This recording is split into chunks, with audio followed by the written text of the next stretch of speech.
Hello student, हमने previous lecture में देखा था दो languages, DDL that is data definition language and DML that is data manipulation language. आज के लेक्चर में हम देखेंगे data control language. DDL DCL stands for data controlling language. DCL का यूज़ कब होता है? ऑथराइजेशन की ऑथराइजेशन प्रोवाइड करने के लिए DCL का यूज़ होता है। हम आगे देखेंगे, अगर हम चाहे यूज़र को कैसे एक्सेस प्रोवाइड करना है या कैसे एक्सेस हटानी है डेटा को एक्सेस करने के लिए या रिलेटेड एक्सेस करने के रिलेटेड या उस कहते हैं authorisation.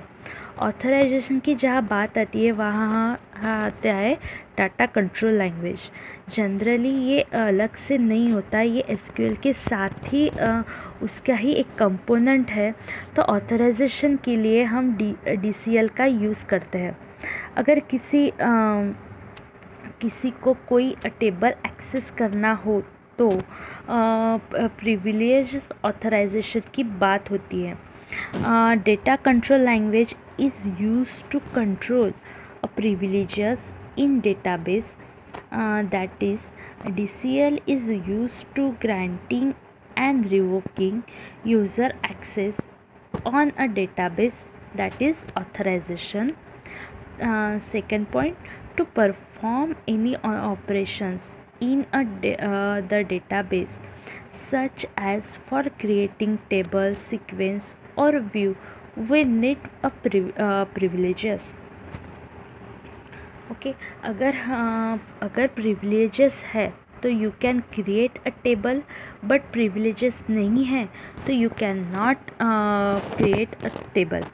In particular, it is a component of structural query language.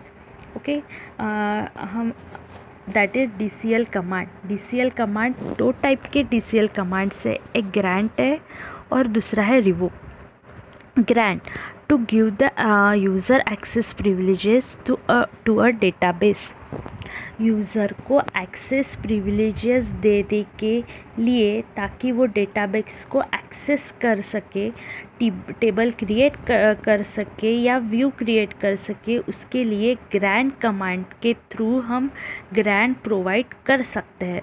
User को एक्सेस डेटाबेस को एक्सेस करने के लिए ग्रांट कमांड का यूज़ होता है। ठीक, okay. Then next is revoke, to take a back the permission from the user. User की परमिशन वापस लेनी हो तो रिवोक कमांड का यूज़ होता है।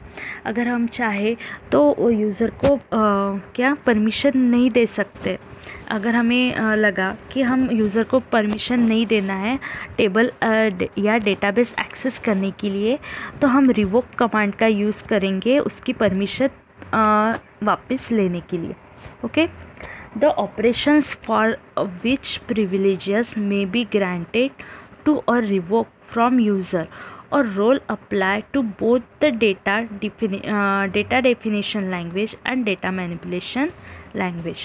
ओके, इसी तरह से ये अपनी लैंग्वेजेस आज ख़त्म होती है। कल के लेक्चर में हम देखेंगे किस तरह से हम इसका प्रैक्टिकली, इन सब लैंग्वेजेस का प्रैक्टिकली यूज़ कैसे करते हैं। ओके, कल मैं इसके प्रैक्टिकल बताऊंगी। So our today's lecture are complete. Thank you.